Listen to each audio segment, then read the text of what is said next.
네, 오늘은 창세기 이 11장의 말씀을 가지고 구속사를 이끄시는 하나님이란 제목의 말씀을 함께 나누고자 합니다. 이 앞장에는 바벨탑 사건이 나오죠. 이 바벨탑 사건이 단순히 그 인간의 교만함을 꾸짖는 그런 이야기만 있는 것이 아니라 실제적으로는 하나님의 그 구원 계획을 거부한 그 인간의 크나큰 죄성에 대해서 이야기를 한다. 그리고 하나님께서는 구원 계획을 이끌어갈 분명한 의지와 능력을 갖고 계시다라는 것을 이 바벨탑 사건을 통해서 이야기를 하신다고 했어요. 하나님께서는 분명 그 온 세계에 생육하고 그 번성해서 구원 계획에 동참해야 된다라는 것을 인류에게 말씀을 하셨는데, 이것을 어기고 정착해 도시를 짓고 하나님 없이도 할 수 있다라는 교만의 그 상징인 바벨탑을 짓는 죄를 인간들이 범하게 됐는데, 그런데 하나님께서는 그런 죄악에도 불구하고 어떻게 하셨다고요? 노아와 약속하신 그 언약을 이루기 위해서 계속해서 구속사를 이끌어 가시는 것을 이 바벨탑 사건을 통해서 보여주고 계시다라는 것을 이야기했어요. 오늘 말씀도 그 연장선상에 있는 겁니다. 그런 하나님의 능력과 신실하심을 보여주는 부분이죠. 오늘 말씀은 노아의 후손인 그 셈의 계보에 대해서 이야기를 하고 있어요. 이 형식은 창세기 5장의 아담의 계보와 비슷한 형식인데, 조금 차이를 보자면 5장의 그 아담의 계보에는 후손들의 수명이 굉장히 깁니다. 800년, 900년 이상을 살았다. 이런 인물들도 등장을 하죠. 그런데 오늘 이 11장의 셈의 계보는 한 400년 안쪽에 이 수명을 보이더니 점점 막 줄어들다가 119년 정도까지 줄어들게 돼요. 그러니까 노아의 홍수 이후에 그 수명이 많이 줄어들었다라는 것을 우리가 알 수 있죠. 실제 역사상 기록에도 유사한 기록이 있습니다. 고대 메소포타미아 문명의 그 점토판을 보게 되면 본래 왕들이 아주 오랜 기간 통치를 했다라고 이렇게 기록이 되어 있는데, 대홍수 이후에 그 통치 기간이 현저하게 짧아진 것을 확인할 수가 있습니다. 그러니까 이와 같은 일이 성경에도 드러나 있는 거죠. 그러니까 아무튼 이 셈의 계보에 의해서 수세기에 걸쳐서 자손이 이어지게 되는데, 마지막에 데라라는 후손이 그 70세의 아브람과 나홀과 하란을 낳았다라고 이야기합니다. 그러니까 우리가 알고 있는 아브라함의 이야기로 이어지는 거예요. 대하드라마와 같은 그런 미디어를 우리가 보고 있다고 생각을 해보면, 우리가 드라마를 보고 있다, 대하드라마를 생각을 해보면, 노아의 홍수라는 엄청난 역사적인 그 큰 사건이 막 있었던 거예요. 그래서 막 아비규환도 있고 엄청나게 스케일이 큰 장면이 막 우리 눈앞에 펼쳐지는 거죠. 대홍수로 인해서 막 세상이 흔들리고 막 떠다니고 엄청난 재앙이었다가 어떻게 하나님께서 이 스펙타클하게 막 거대하게 이것을 운행하시는 이 이야기를 화면으로 우리가 보고 있는 건데, 이 사건 후에 간략하게 노아에서 아브람까지 어떻게 이어지는지를 나레이션으로 간단하게 이 성우가 나와서 설명을 해주는 거예요. 그리고 대하 드라마를 보면 그런 장면이 있잖아요. 어떠한 역사적인 굵직한 사건 이후에 우리가 짧게 그 성우들이 나레이션으로 이렇게 그 상황, 그 간극을 설명해 주는 그 장면들이 나오잖아요. 마치 그와 같은 장면을 보여주면서 이 계보를 읊고 있다라는 거죠, 지금. 마치 화면의 장면이 막 대륙의 광활한 영토를 넓게 이렇게 막 잡고 있다가 중국과 한국과 유럽과 세계 지도를 막 이렇게 스케일이 크게 보여주고 있다가 계보가 쫙 하고 올라감과 동시에 아브라함에 다다르면서 아브라함이 그 사는 지역, 그러니까 전 세계에서 아브라함이 사는 지역, 마을, 그리고 아브라함의 집, 이렇게 앵글이 좁혀가는 거죠. 이런 식으로 줌인되듯이 아브라함을 향해 자세하게 지금 들어가고 있다는 거예요. 노아의 홍수 이후에서 바벨탑을 지나서 지금 아브라함에게까지 집중되고 있는 거죠.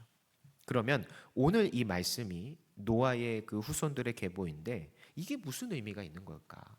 그냥 나레이션으로 지나가는 것이 아니라 결국에는 아브라함에게 집중이 되고 있는 지금 상황인 거거든요. 그럼 이게 무슨 의미가 있는 것인가 한번 생각해 봐야겠죠.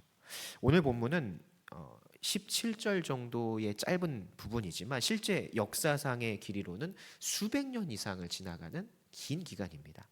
이 기간이 의미하는 것은 뭐냐면 그것은 바로 하나님께서는 우리가 알지 못해도 묵묵히 그분의 능력을 다해서 하나님의 구원 계획을 이루어가고 계시다라는 거예요.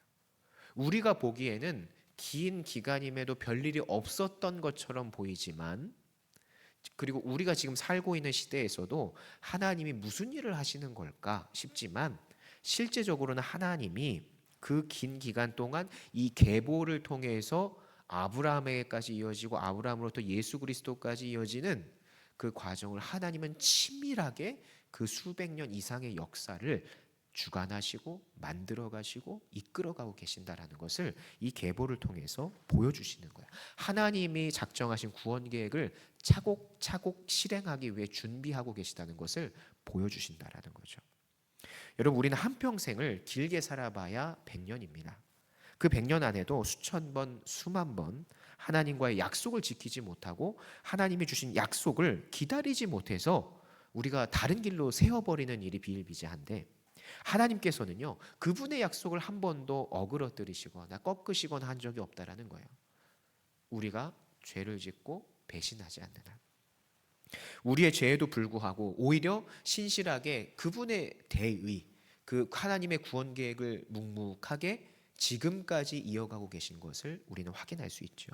이만큼 우리가 살면서 신뢰할 만한 분이 우리 주변에 어디 있겠어요? 사람을 신뢰할 수 있겠습니까? 수천 년 그 이상을 우리를 구원하시기 위해서 그 옛날부터 창세전부터 그 구원 계획을 실행하시고 약속을 지켜오신 그 하나님만큼 신뢰할 만한 분이 없다라는 거죠. 아무리 수십 년을 살아온 함께 지내온 지인이라고 할지라도 여러분 등에 칼을 꽂는 게 바로 이 세상이고 인간인 겁니다. 그런 험한 세상 가운데 살아가는 우리가 이 신실하시고 이렇게 성실하신 하나님 말고 믿을 데가 없다라는 거예요. 우리는 그래서 누구를 의지해야 합니까? 하나님의 가장 확실한 약속, 우리를 구원하시고 우리를 천국으로 인도하신다는 그 약속을 주신 그 주님을 우리가 믿고 따라야 한다는 거죠.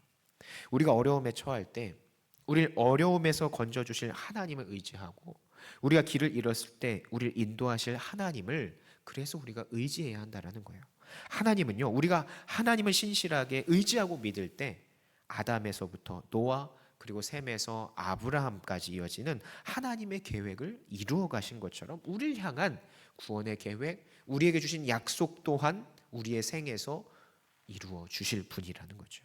그러므로 여러분, 하나님은 한 번도 변하지 않고 끝까지 믿고 의지할 수 있는 유일한 분이라는 사실을 기억하시기 바랍니다. 수천 년 이상의 구원 계획, 오늘 본문을 보면 이 수백 년 이상의 계보를 지나면서 하나님은 치밀하게 하나님의 구원 계획을 우리가 인식하지 못하고 우리가 보기에는 별일 없었던 것처럼 이 계보를 읽으면서 우리가 생각하지만, 그 계보에는 뭐가 있는 거예요? 예수 그리스도까지 이어지는 여정이 하나님이 치밀하게 구원 계획을 이루어 가셨다는 것을 보여주는 증거라고요. 그러므로 우리가 지금 하나님이 날 향한 어떤 계획을 구체적으로 진행하고 계신지 인식하지 못할지라도 하나님은 우리와의 약속을 잊지 않으시고 지금도 그것을 지키시기 위해, 우리에게 복 주시기 위해서 하나하나 이루어 가시고 작업을 하신다는 사실을 인식하셔야 돼요. 우리는 모르지만, 깨닫지 못하지만 하나님은 이 성경에서 보여주는 신실하심과 성실함 그 자체로 우리를 향했던 그 약속을 이끌어 가시고 이루어 가신다는 사실을 우리가 믿고 그분의 말씀에 늘 기울이고 하나님께 집중해야 한다는 거예요. 그런 믿음을 가지고 여러분, 하나님이 날 위해서 이 약속을 지켜주실 거야. 하나님은 날 향한 구원 계획과 날 향한 이 약속을 나에게 이루어 주실 거야. 이 믿음을 가지고 살아가시는 우리 성도님들이 되시기를 주님의 이름으로 축원합니다. 기도합니다.